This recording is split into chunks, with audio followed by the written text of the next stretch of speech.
zonat e prekura nga mungesa e këtyre kapaciteteve transmetuese janë ato zona e Prizrenit, Zhurrit, Dragashit, Tiranës, zona e Rahovecit, duke përfshirë Malishevën, Dzerzën, Therandën, Gjilanin dhe zona e Shtinës. Probleme këto që kryesisht lidhen me transmisione. Piku ka arritur në nivelin 1365 MW. Sipas parashikimeve tona, nëse vazhdon pra një trend i ngarkesës i njëjtë, pra kjo shifër pritet të kalojë në nivelin 1500 MW. E kuptojmë që në disa zona të caktuara për shkak të konsumit të lartë kemi kufizim të energjisë elektrike dhe kjo e ka shqetësuar një numër jo shumë të madh të qytetarëve në këto vende apo në nivel vendor. Zonat e prekura nga kufizimi i energjisë elektrike, si shkak i mungesës së kapaciteteve të transmisionit, e përvojnë 3 deri në 5% të konsumatorëve në nivel të vendit. Shumica e problemeve na lejoni të njoftojmë se shumica e problemeve nuk ndërlidhen me operatorin e sistemit shpërndarjes, por ndërlidhen me mungesën e kapacitetit bartës të transmisionit dhe kapacitetit burimor në stacionet e nivelit 110 kV e tutje.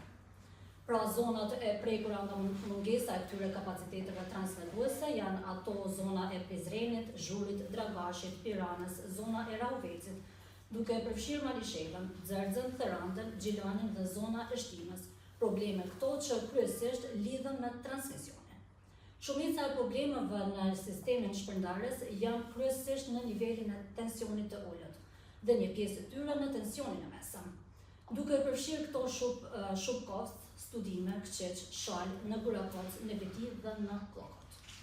Nga fillimi i dhjetorit deri në dje, respektivisht më datën 23 dhjetor, piku ka arritur në nivelin 1365 MW, si piku më i lartë i regjistruar në rrjetin shpërndarjes gjatë kësaj kohe. Dhe ne krahasojmë, në qoftë se e krahasojmë në periudhën e njëjtë të vitit të kaluar, pra e bie që e kemi një rritje prej 6%. Sipas parashikimeve tona, nëse vazhdon pra një trend i ngarkesës i njëjtë, pra kjo shifër pritet të kalojë në nivelin 1500 MW. Investimet e realizuara gjatë këtij viti dhe vitit e kaluar kanë rezultuar në përmirësimin e dukshëm të kushteve teknike operacionale në përgjithësi. Pra e kemi pra zonat e Prishtinës, Fushë Kosovës, Gjakovës, Ferizajt, Malishevës, Vushtrisë, Podujevës, Drenasit dhe Skenderajt, ku vrehen pra dukshëm investimet tona në furnizimin me energji elektrike. Në këto vende kemi rritur kapacitetet shpërndarëse përmes konvertimit të zonave me konsum të lartë të energjisë elektrike, pra nga niveli 10 kV në 20 kV. Pra këto janë të gjitha ato që mund të themi ne si KEC në këtë konferencë për media.